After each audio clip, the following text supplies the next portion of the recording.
Hello class 10th, welcome again to this video. और इस video में आज हम समझने वाले हैं प्रिंसिपल ऑफ मूवमेंट। समझते हैं what is the principle of movement, साथ साथ देखेंगे verification of principal of movement, उसका वेरिफिकेशन भी चेक करेंगे। तो चलिए समझते हैं सबसे पहले प्रिंसिपल ऑफ मूवमेंट। अब यहाँ पे suppose when several forces act on a pivoted body, अगर कोई बॉडी पाइवोटेड है तो उसमें क्या है, सेवरल फोर्सेस लगते हैं।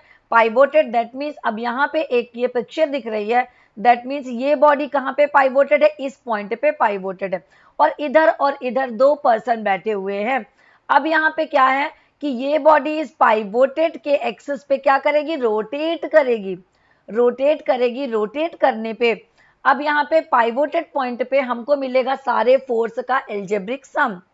तो अब यहाँ पे हमको एक तरफ मिलेगा एंटी क्लॉकवाइज, दूसरे तरफ मिलेगा क्लॉकवाइज। अब देखते हैं सपोज अब यहाँ पे ये बॉडी है, अगर इसमें to find the algebraic sum the anti clockwise movement, अगर हमें क्या मिलता है, एल्जेब्रिक सम क्या मिलता है, एंटी क्लॉकवाइज मूवमेंट, तो ये वैल्यू कैसी होगी, पॉजिटिव। और अगर यहाँ पे क्लॉकवाइज मूवमेंट मिलता है तो ये वैल्यू होगी हमारी नेगेटिव।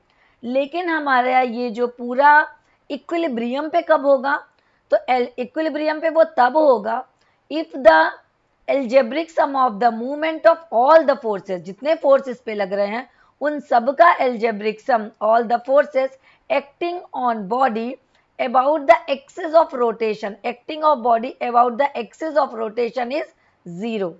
तब क्या होगा, ये बॉडी हमारी क्या होगी, ये बॉडी हमारी होगी इक्विलिब्रियम पे। तो अब यहाँ पे अपन देखते हैं कि according to the principle of movement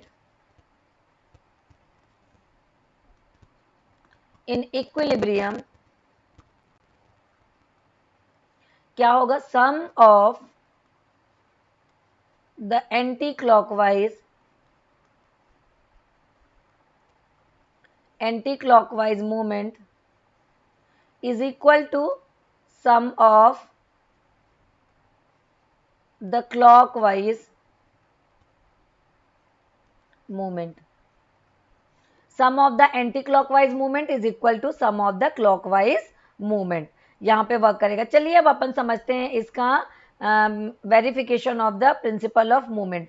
अब मान लीजिए कि एक कोई मीटर स्केल है, जैसे मान लीजिए कि ये है एक मीटर स्केल, इधर से हम ये समझते हैं मीटर स्केल है।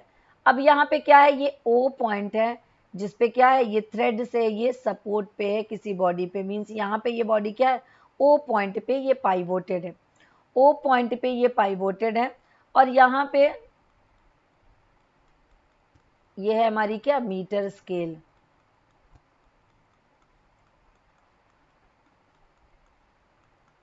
ये है हमारी मीटर स्केल।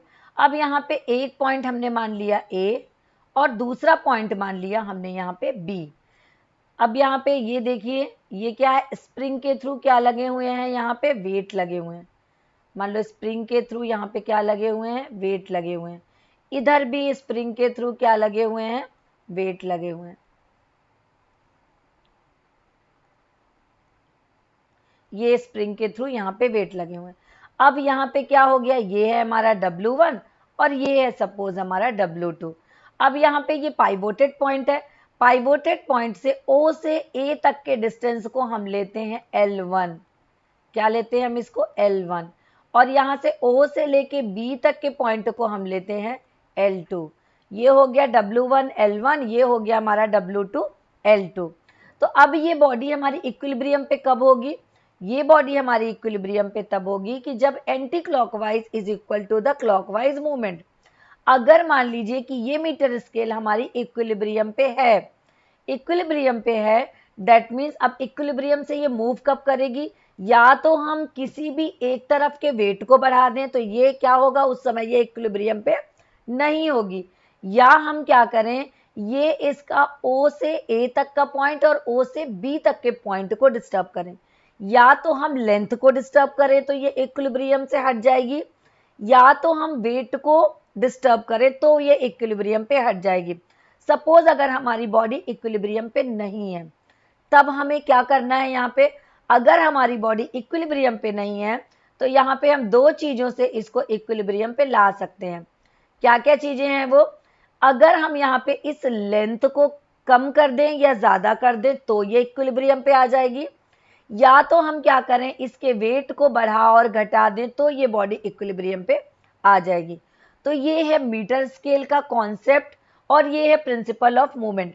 तो बॉडी हमारी इक्विलिब्रियम पे तब कब होगी, जब anti clockwise is equal to the clockwise movement. कोई भी एक मूवमेंट अगर ज़्यादा होगा तो बॉडी हमारी टिल्ट हो जाएगी। सपोज अगर इधर का मूवमेंट ज़्यादा है तो बॉडी हमारी किधर मूव करेगी, बॉडी मूव करेगी एंटी क्लॉकवाइज, और इधर का मूवमेंट अगर ज़्यादा है तो बॉडी हमारी मूव करेगी क्लॉकवाइज मूवमेंट। और अगर दोनों एंटी क्लॉकवाइज और क्लॉकवाइज क्या है, इक्वल है, तो ये किस पे रहेगी, ये तब होगी इक्विलिब्रियम पे। तो अब यहाँ पे समझते हैं।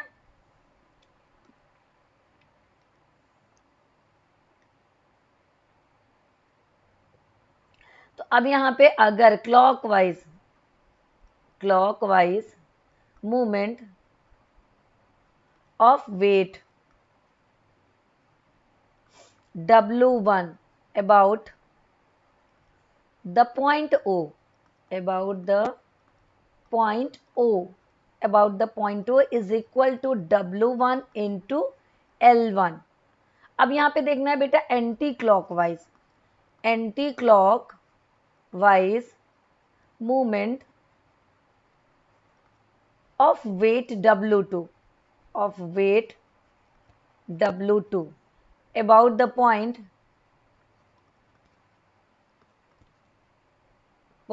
O is equal to क्या है, W2 into L2। और इक्विलिब्रियम पे क्या होगा, equilibrium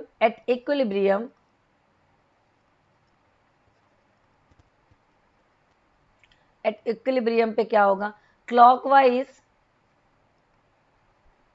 is equal to anti-clockwise, means W1 L1 is equal to W2 L2। तब ये क्या होगी, हमारी बॉडी तब होगी इक्विलिब्रियम पे। इधर पे किसी का भी वेट कम और ज़्यादा होगा, मीन्स इस तरफ का अगर हमारी वैल्यू ज़्यादा है तो इधर की तरफ टिल्ट करेगी, इधर की वैल्यू ज़्यादा है तो इधर की तरफ टिल्ट करेगी। तो इस तरीके से हमारा इक्विलिब्रियम पे आती है बॉडी। तो ये था हमारा verification of the principle of movement. अब आगे नेक्स्ट वीडियो में हम कवर करने वाले हैं इससे रिलेटेड न्यूमेरिकल्स, जो कि इसी कॉन्सेप्ट से सारे न्यूमेरिकल बेस्ड हैं। तो चलिए अब अगले वीडियो में सॉल्व करते हैं न्यूमेरिकल्स।